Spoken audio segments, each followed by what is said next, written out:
Welcome back to the channel. Today we're going to look into a 2 ETF combo that I think will do good with both growth and daily income and also have a lot of upside. This video will break down exactly what stocks are inside these ETFs and how you can mix them for both growth and stability. Let's dig right in. First off, let me introduce myself. My name is Wes, and for the last 3 years, I've been researching ways to make passive income in both the stock market and in cryptocurrency. I want to bring my results, whether good or bad, to you through this channel. If that sounds good to you, make sure you subscribe to the channel and please like this video. That's all I ask. Today we're going to dive into the strategy, which is a combination of 2 ETFs that have been taking 2025 by storm. It's TDAQ, the Innovation 100 Growth and Daily Income ETF, and TSPY, the SPY Growth and Daily Income ETF. If you want income and upside, this video breaks down exactly what stocks are in these ETFs and how you can mix them both for growth and stability. First, both TDAQ and TSPY use daily option writing strategies. That's 0 DTE or 0 days to expiration, covered calls for income potential. But what's really inside their baskets? Let's start with TDAQ. When you buy TDAQ, you're basically buying the QQQ trust. And these are the type of stocks that you'll find in it: Apple, Microsoft, Amazon, Nvidia, Meta, Google, Tesla, Broadcom, Pepsi, and Costco, and a smaller holdings in Adobe and Netflix. Sounds really good to me. What do you think?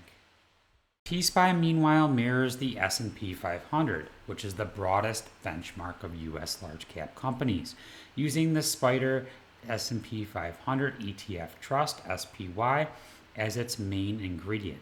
Here's a slice of what you'll get: Apple, Microsoft, Amazon, Berkshire Hathaway, which is Warren Buffett's mega conglomerate, Johnson & Johnson, ExxonMobil, which is the energy sector, JP Morgan Banking, Procter & Gamble, United Healthcare. I'm not sure about that one. I think it's going to come back. Visa, MasterCard, Home Depot, McDonald's. This is huge because you get all these major companies and so far a distribution rate of over 14%, which is amazing in my opinion.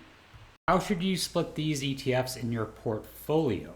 Well, if you do 60% TDAQ and 40% TSPY, that may be more aggressive if you want higher growth and income. I currently am doing that, and that means the most of your money is riding on those cutting edge tech and innovators, with the S&P 500 holding things steady underneath.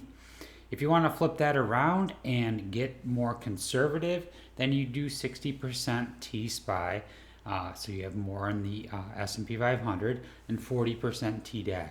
That'd be better probably going into like a bear market if you could see that coming. The charts tell it all. This is the TDAQ chart from inception, which was back over about the 11th of September. And we're looking at a range it's been in, which is fantastic. You're getting the returns, huge returns, distributions every month, and you're getting price action that's basically going up. If we look at we can't really do we can do a 4 hour. It's basically an upward trend, and I'm going to make a trend line here to see for the future. So for future videos, we'll take the bottom red candle there, and we will lock that in. So the next few months, when I reenact this chart, we can take a look and see where it's at compared to a lot of the other ones that pay out daily or weekly that have a lot of NAV erosion. This one I don't think is going to have much. And if you look here on the 4 hour, it's turning up. So we could have some sideways to upward action, which would be great. TSPY is our other one. I drew a trend line here a while ago, and it is holding this trend line. If it comes back down and tests it, that's fine. But let's take a look here. Let's bring this out, and we'll leave that bottom there because it's possible that it could adventure down here and hit this trend line. That's what my future indicator is looking at. It could possibly come up a little bit and come back down. This is the 4-hour chart. Let's lock that in. On the 1 hour, let's see what TSPY is doing. Yeah, it looks like similar. It's going up to resistance, and it might come back down and test that trend line, which is fine with me because we are getting those distributions. That's why this one's different than a lot of the other funds, because it's doing 0 DTE options rather than selling covered calls. The thing I'm waiting for is to see what the upcoming distribution will be for TDAQ. I'm really excited for that.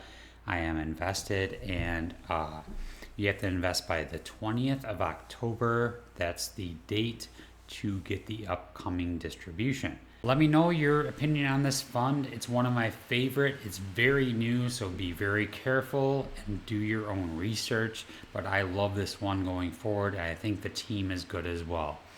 As always, thank you for watching. God bless and have a great day.